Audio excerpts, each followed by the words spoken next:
اعوذ باللہ من الشیطان الرجیم بسم اللہ الرحمن الرحیم. با ادب با نصیب، بے ادب بے نصیب. حصہ اول از عائشہ چودھری، جرمنی. روزنامہ الفضل انٹرنیشنل، بدھ 6 نومبر 2024.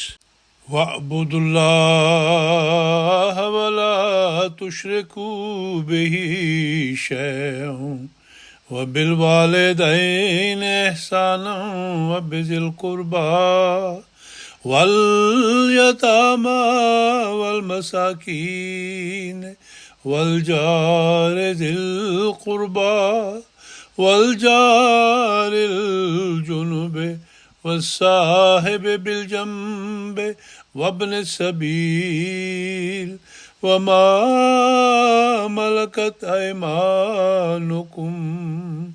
سورہ نساء آیت نمبر 37. ترجمہ: اور اللہ کی عبادت کرو اور کسی چیز کو اس کا شریک نہ ٹھہراؤ، اور والدین کے ساتھ احسان کرو، اور قریبی رشتہ داروں سے بھی، اور یتیموں سے بھی، اور مسکین لوگوں سے بھی، اور رشتہ دار ہمسایوں سے بھی، اور غیر رشتہ دار ہمسایوں سے بھی، اور اپنے ہم جلیسوں سے بھی، اور مسافروں سے بھی، اور ان سے بھی جن کے تمہارے دانے ہاتھ مالک ہوئے.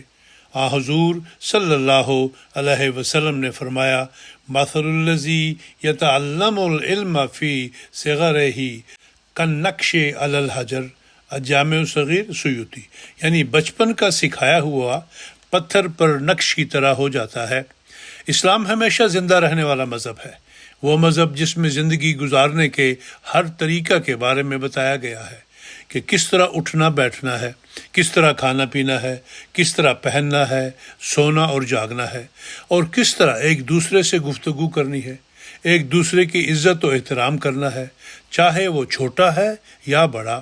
انسانی حقوق کا جتنا احترام اور اخلاقیات کی تاکید ہمیں اسلام میں ملتی ہے، شاید ہی کسی اور مذہب میں ملتی ہو. لیکن بہت افسوس سے کہنا پڑتا ہے کہ انسان جتنا ترقی کی طرف قدم اٹھاتا ہے، اتنا ہی اپنی اخلاقیات اور روایت کو بھولتا جا رہا ہے. آج خاکسار جس بات کو آپ کے سامنے رکھنا چاہے گی وہ ہے بڑوں کا ادب و احترام. اردو میں ایک کہاوت ہے کہ با ادب با نصیب، بے ادب بے نصیب. یعنی اپنے بڑوں کا ادب و احترام کرو گے تو یقیناً ان کی دعائیں پاؤ گے، اور ان کی ہی دعائیں تمہارے نصیب کے دروازے کھولیں گی. بڑوں کا ادب نہیں کرو گے، ان سے احترام سے پیش نہیں آؤ گے، تو اللہ تعالیٰ چونکہ حکم دیتا ہے کہ والدین رشتہ داروں سے حسن سلوک کرو، تو اس کی ناراضگی کا باعث بنو گے، اور اللہ تعالیٰ کی ناراضگی سے تو دین بھی گیا، دنیا بھی جائے گی. پرانے زمانے میں دنیا بھر میں ادب آداب کا بہت خیال رکھا جاتا تھا، چاہے وہ برِ صغیر ایشیا کا کوئی ملک ہو، یورپ ہو یا امریکہ. ہمارے سامنے لکھنؤ کے آداب اور انگریزوں کے مینرز کی مثال موجود ہے. ہر جگہ بچپن سے ہی بچوں کو مختلف آداب سکھائے جاتے تھے، اور یہ بھی سکھایا جاتا تھا کہ بڑوں سے کس طرح احترام سے بات کی جاتی ہے. بچے اپنے والدین کے سامنے ادب کی وجہ سے خاموش رہتے تھے.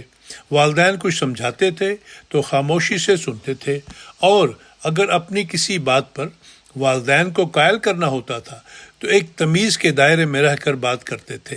کوئی بزرگ آتا تھا تو احترام سے ان کے لیے کھڑے ہو جاتے تھے، ان کے لیے کرسی پر جگہ چھوڑ دیتے تھے تاکہ وہ بیٹھ جائیں. آگے بڑھ کر ان کو چلنے میں مدد دیتے تھے. کھانے کی میز پر پہلے ان کو کھانا پیش کرتے تھے.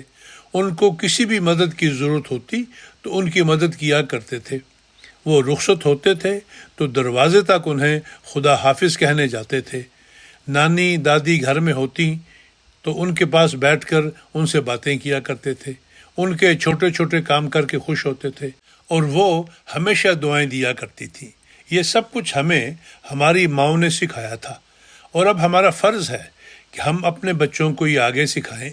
یہ یاد رکھیں کہ اگر ہم آج اپنے بچوں کو بڑوں کا ادب کرنا نہیں سکھائیں گے تو کل کو آنے والی نسل ہمارا بھی احترام نہیں کرے گی، کیونکہ انہوں نے یہ چیز سیکھی ہی نہیں ہوگی. باقی آئندہ انشاءاللہ.